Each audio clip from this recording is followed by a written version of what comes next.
श्री कृष्ण कहते हैं, मेहनत एक ऐसी चाबी है जो बंद भाग्य के दरवाजे को भी खोल देती है। तुम्हारे बीते हुए कल को तो मैं ठीक नहीं कर सकता, लेकिन तुम वर्तमान में अगर अच्छे कर्म करोगे तो मैं तुम्हारा आने वाला कल अवश्य उजागर करूंगा। जो व्यक्ति अपने मन को काबू में कर सकता है वह जिंदगी में कुछ भी कर सकता है। इंसान की अच्छाई पर सब खामोश रहते हैं, लेकिन चर्चा अगर उसकी बुराई पर हो तो गूंगे भी बोलने लगते हैं। आज के जमाने में कोई अपना नहीं होता, सिर्फ लोग तब तक साथ होते हैं जब तक उनका स्वार्थ होता है। अगर कोई अकेला है तो इसका मतलब यह नहीं है कि उसे कोई पसंद नहीं करता, बल्कि वो अकेला इसलिए है क्योंकि उसने दुनिया की औकात जान ली है। लोगों को परखने की आदत डालो। जैसे हर चमकती चीज सोना नहीं होती, वैसे ही हर अच्छा दिखने वाला इंसान सच्चा नहीं होता। अकेले रहने का मजा ही अलग है, ना किसी की जरूरत ना किसी से उम्मीद। सफाई वहाँ देनी चाहिए जहाँ उसे सुनने और समझने वाला एक खुला दिमाग का हो। डाल से गिरते हुए पत्तों ने क्या खूब कहा है, अगर बोझ बन जाओगे तो अपने ही तुम्हें गिरा देंगे। क्रोध को प्यार से, बुराई को अच्छाई से, स्वार्थ को उदारता से और झूठे व्यक्ति को सच्चाई से जीता जा सकता है। जिस तरह समुद्र के खारे पानी को गर्म करने के बाद नमक के गुण दिखाई देते, ठीक उसी तरह से जब हम ध्यान और भक्ति और तप करते हैं तब हमें भगवान के दर्शन हो सकते हैं। इसके लिए हमें हमारी बुराइयों को छोड़ना पड़ता है, तभी हम ईश्वर को प्राप्त कर सकते हैं। अगर आपको बहुत सारे परेशानियों से गुजरना पड़ रहा है तो आप खुश हो जाइए, क्योंकि भगवान की नजर आप पर है। देर से ही लेकिन वह आपकी जरूर सुनेंगे। इंसान का भाग्य उन्हीं कर्मों का फल होता है जो उसके लिए अतीत में किए गए हैं। इसी तरह वो लोग जो आज कर्म कर रहे हैं वो उनके आने वाले कल का निर्धारण करते हैं। भगवान बोलते हैं, तू करता वही है जो तू चाहता है, पर होता वही है जो मैं चाहता हूँ। तो वही कर जो मैं चाहता हूँ, फिर वही होगा जो तू चाहेगा। अतीत को बदला जा सकता है, वर्तमान से बचा नहीं जा सकता। केवल भविष्य को संभालने का कार्य ही वर्तमान में किया जा सकता है। क्या फर्क पड़ता है हमारे पास कितने लाख, कितने करोड़, कितनी गाड़ियां और कितने घर हैं? खानी तो बस दो ही रोटी हैं। जीनी तो बस एक ही जिंदगी है। फर्क सिर्फ इस बात से पड़ता है कि हमने कितने पल खुशी से बिताए, कितनों की खुशी की वजह हम बन पाए। सुख दुख एक सिक्के के दो पहलू हैं। जहाँ सुख होगा वहाँ दुख भी होगा, और जहाँ दुख होगा वहाँ सुख भी होगा। इसलिए सुख दुख के बारे में बिना सोचे निरंतर अपने लक्ष्य को प्राप्त करने के लिए प्रयास करते रहना चाहिए। एक बात हमेशा याद रखना, किसी के सामने गिर गिराने से ना तो मोहब्बत मिलती है ना ही इज्जत, इसलिए अपने स्वाभिमान को जिंदा रखो। कोई अगर आपकी किस्मत में होगा तो वह आपके पास खुद ही चलकर आएगा।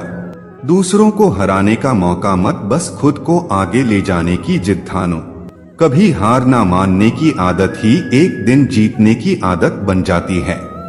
सिर्फ दो चीजें मनुष्य के भाग्य का निर्माण करती है।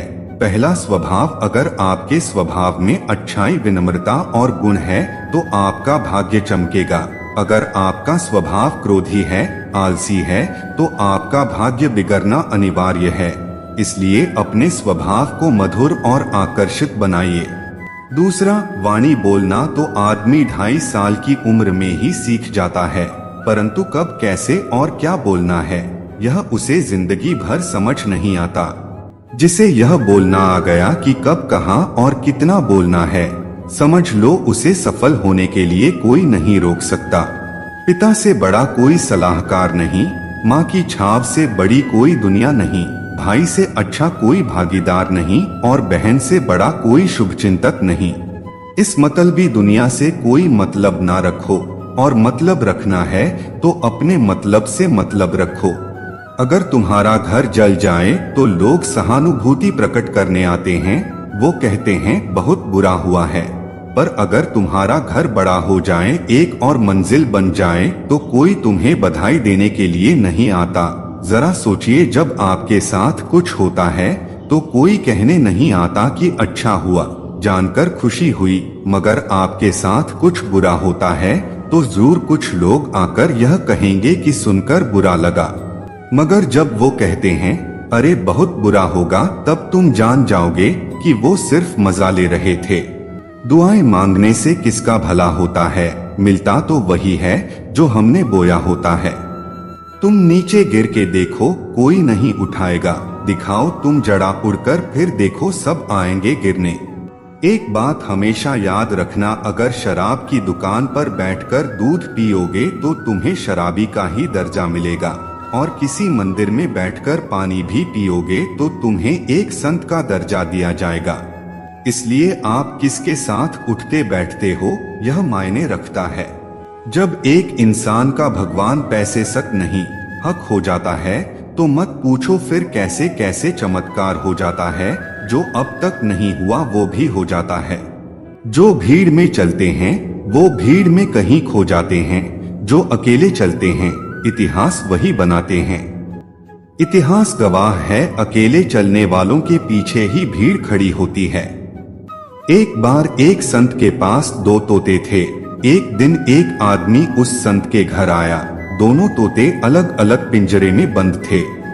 जैसे उस आदमी ने उस संत के घर में प्रवेश किया तो एक तोते ने बोला, राम राम, आपका स्वागत है, आइए बैठिए। उसको देखकर बहुत खुशी हुई।